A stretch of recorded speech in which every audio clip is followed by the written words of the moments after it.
We'll guide you through how to create a clothing design on Printful. If you find this helpful, consider subscribing and liking the video. First, open your web browser and go to the Printful website. If you don't have an account yet, you'll need to sign up. If you already have one, just log in. Once you're logged in, you'll find yourself on the Printful dashboard. Go to the Create section and select Product Templates. Here, you can start a new template by clicking the New Template button. Next, you'll need to choose a product. For clothing, you'll see options like t-shirts, hoodies, and more. Click on the type of clothing you want to design. After selecting your product, you'll enter the design maker. Upload your artwork by clicking the Add Design button. You can also use the text tool to add any text you'd like. Adjust the size, position, and rotation of your design as needed. Make sure to use the guidelines provided to ensure everything fits perfectly on your clothing. You can also change colors or add additional design elements using the tools on the left. Once you're happy with your design, click Save Template.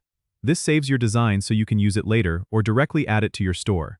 If you're ready to order, you can click Add to Cart and proceed to checkout. Remember, Printful handles the printing and shipping, so once your design is complete, they take care of the rest. Don't forget to subscribe and comment if this helped you out.